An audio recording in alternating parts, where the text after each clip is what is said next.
आशा करता हूं आप सब बहुत अच्छे होंगे। मेरा नाम है सिद्धांत अग्निहोत्री। स्टडी ग्लोस पे आपका बहुत बहुत स्वागत है। मेरे घर के बगल में कंस्ट्रक्शन चल रहा है तो थोड़ा सा आपको मैनेज करना पड़ेगा दोस्तों।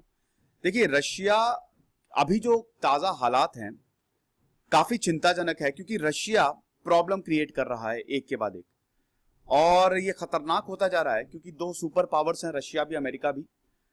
अब देखिए, पहले तो रशिया ने यूक्रेन की नाक पे दम किया, अभी अप्रैल में ही दोस्तों, अभी भी बॉर्डर पे भारी बल तैनात है।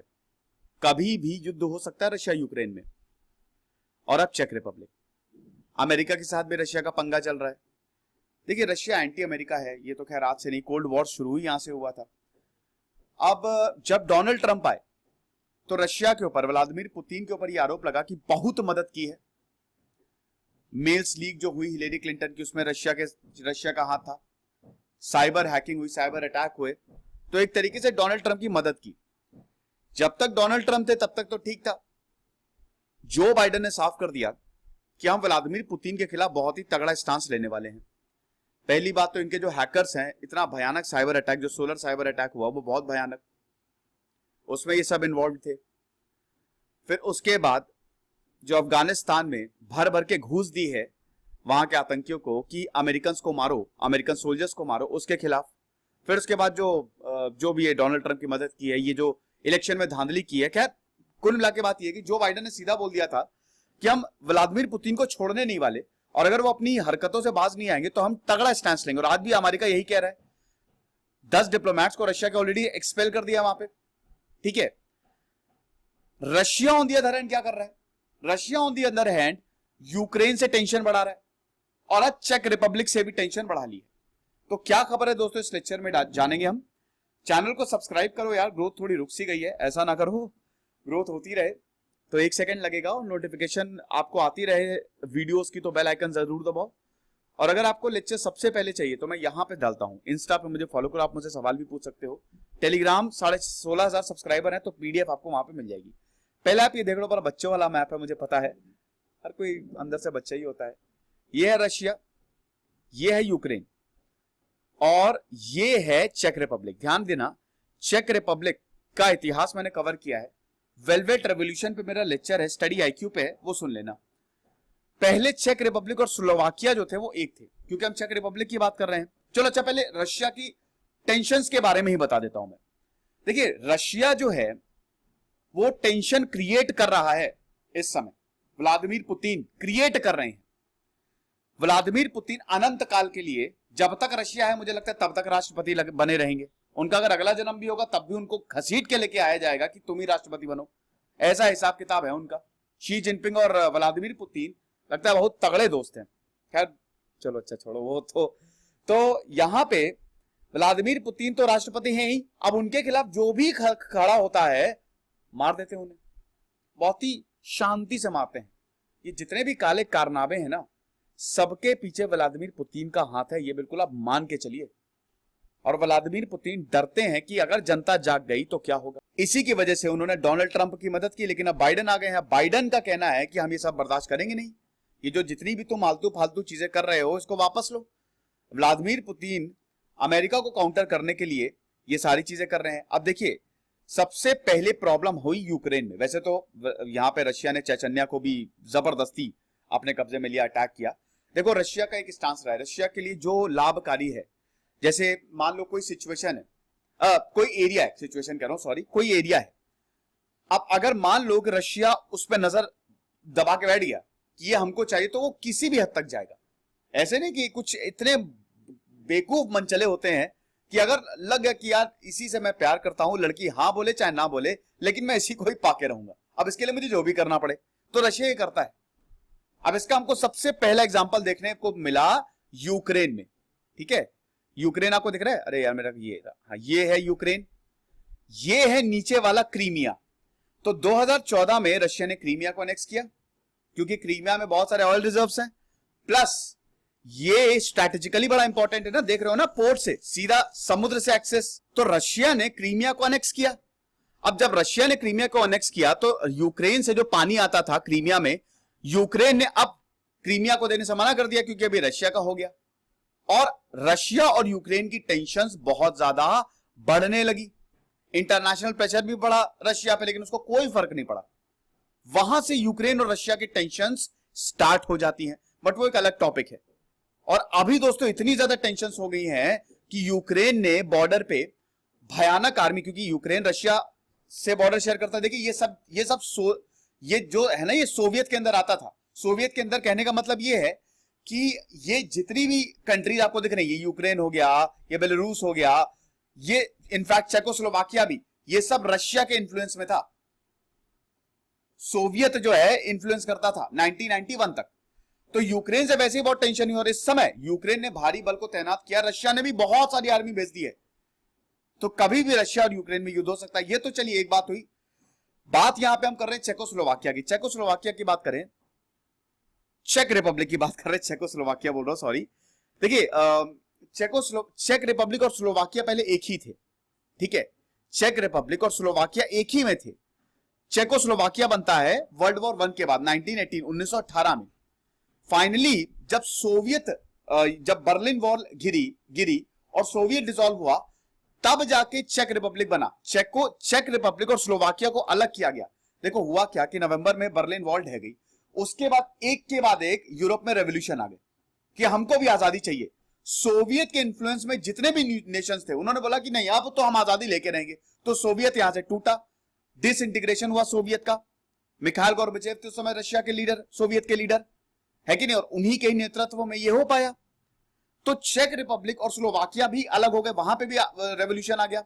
9 नवंबर को बर्लिन वॉल गई, 18 दिन के अंदर अंदर 28 नवंबर को इंडिपेंडेंट हो गया चेकोस्लोवाकिया, आजादी ले ली कि हम सोवियत के उसमें इन्फ्लुएंस में रहेंगे ही नहीं। इसको वेलवेट रेवोल्यूशन बोलते हैं। और फिर 1993 में चेक रिपब्लिक और स्लोवाकिया अलग हो गए। अब दोस्तों जब से चेक रिपब्लिक अलग हुआ है, तो आप बिलीव नहीं करेंगे, इस समय ये यूरोप का one of the most prosperous nation है, एक डेवलप्ड कंट्री है, एडवांस्ड इकोनॉमी है, एक वेलफेयर स्टेट है। ह्यूमन डेवलपमेंट इंडेक्स में 12वीं रैंक है, ह्यूमन कैपिटल इंडेक्स में 14वीं रैंक है। यूनाइटेड किंगडम, फ्रांस, अमेरिका से भी आगे चेक रिपब्लिक, बहुत ही ज्यादा डेवलप्ड है। तो अब दोस्तों इनके रशिया के चेक रिपब्लिक से भी बहुत टेंशन शुरू हो गई है। अब इसका रीजन दोस्तों क्या है? इसका रीजन ये है कि चेक रिपब्लिक ने 18 रशियन डिप्लोमैट्स को एक्सपेल कर दिया है, और अब बदले में रशिया बोल रहा है कि हम 20 चेक डिप्लोमैट्स को भी वापस भेज देंगे। बच्चों की तरह जैसे नहीं होती है लड़ाई। रशिया बोल रहा है कि चेक रिपब्लिक अमेरिका के दुम पकड़ा हुआ, अमेरिका की पूंछ पकड़ा हुआ है, पीछे पीछे है अमेरिका। अमेरिका जो बोलेगा वही चेक रिपब्लिक करेगा, और अमेरिका रशिया के पीछे पड़ गया इस समय। एक के बाद एक रशिया के डिप्लोमैट्स को एक्सपेल किया जा रहा है। देखिए रशिया के ऊपर यह आरोप लगा है कि रशिया ने चेक पॉलिटिशियंस को पॉइजन दिया, क्योंकि ये व्लादिमीर पुतिन के खिलाफ उल्टा सीधा बोल रहे थे। चेक रिपब्लिक की कैपिटल है पराग, ठीक है। तो यहां पे चेक पॉलिटिशियंस को जहर दिया गया। अब इसी का संज्ञान लेते हुए चेक रिपब्लिक ने 18 रशियन डिप्लोमैट्स को बाहर का रास्ता दिखा दे कि भाग जाओ यहां से, और इधर रशिया ने भी 20 चेक डिप्लोमैट्स को बाहर का रास्ता दिखा दे कि वापस तुम निकलो निकलो, पहली फुर्सत में निकलो। इस तरीके का हिसाब किताब है। एक तो यह है कि रशिया मतलब यहां पे पॉइजन किया है। दूसरा यह है 2014 में जो एक्सप्लोजन हुआ था वो भी इसमें एंगल सामने आ रहा है। अब दोस्तों वो क्या एंगल है? वो एंगल ये है, 2014 में ये ब्लास्ट हुआ आर्म्स स्टोरेज डिपो में, जो कि स्लोवाकिया में है, स्लोवाकिया के पास है, स्लोवाकिया के बॉर्डर पे है। 2 लोग वहां पे काम करते थे, उनकी जान चली गई। इंसिडेंट को ये बोला गया कि एक्सीडेंट है, लेकिन अब ये पता चला है कि एक्सीडेंट नहीं था। जब चेक अथॉरिटीज ने इन्वेस्टिगेट किया तो उन्होंने रशिया के ऊपर आरोप लगाया कि रशिया ने जानबूझ के इस डिपो को उड़ाया था। ये जो यूनिट 29155 है, जो इनकी जीआरयू इंटेलिजेंस है, इन्होंने ये सब कांड किया। अब क्यों उड़ाया था? रशिया ने उड़ाया क्यों था? इसलिए क्योंकि चेक रिपब्लिक यूक्रेन को सपोर्ट कर रहा था, और यूक्रेन और रशिया, आपको पता ही है 2014 में जब क्रीमिया यूक्रेन का पार्ट था ना, तो जब क्रीमिया को रशिया ने एनेक्स किया तो यूक्रेन का मूड खराब, लेकिन यूक्रेन रशिया जितना ताकतवर है नहीं, तो चेक रिपब्लिक ने यूक्रेन की मदद की, चेक रिपब्लिक ने यूक्रेन को हथियार भेजने शुरू किए। अब जहां से हथियार आ रहे थे रशिया ने उसी को उड़ा दिया, ब्लास्ट कर दिया 2014 में। अब उस समय तो ये बोला कि एक्सीडेंट है, लेकिन अभी ये सामने आया है जब चेक रिपब्लिक ने इसको इन्वेस्टिगेट किया कि एक्सीडेंट नहीं, ये रशिया ने किया था। अच्छा, ये ब्लास्ट हुआ क्यों? सीरियन सरकार जो है, सीरियन सिविल वॉर चल रहा था और सीरियन सरकार के जो लीडर थे वो हैं बशर अल असद। सीरिया कहां से आ गया? क्योंकि दोस्तों रशिया जो है, अरब स्प्रिंग हुआ, उसमें सीरिया में सिविल वॉर छिड़ गया। व्लादिमीर पुतिन बशर अल असद को सपोर्ट कर रहे थे, ठीक है, और यूक्रेन और चेक रिपब्लिक इसके अगेंस्ट फाइट कर रहे थे। ऊपर से 2014 में क्रीमिया का इशू, तो यूक्रेन को चाहिए थे हथियार। यूक्रेन इतना बड़ा देश है नहीं, देश है मतलब इतना ताकतवर देश नहीं है। तो चेक रिपब्लिक ने हथियार भेजे यूक्रेन को, जहां से हथियार भेजने चाहे उसी पोर्ट को ही उड़ा दिया, उसी डिपो को ही उड़ा दिया रशिया ने। उस समय बोला कि एक्सीडेंट है, लेकिन अभी यह पता चला कि एक्सीडेंट नहीं, ये सोची समझी साजिश थी रशिया की, जो उसने हमारे साथ किया। चेक रिपब्लिक के प्राइम मिनिस्टर आंद्रे बाबिस ने बोला कि अटैक को जानबूझ के एम किया था ताकि आर्म्स एंड एम्युनिशन को ना भेजा जा सके यूक्रेन की तरफ। अब जो 2 लोग ब्लास्ट में शामिल थे, वही 2 लोगों ने सर्गी कृपाल को जहर दिया था, यह भी आरोप लगा। सर्गी कृपाल आपको पता ही है, रशिया का डबल एजेंट था, यूके में रह रहा था।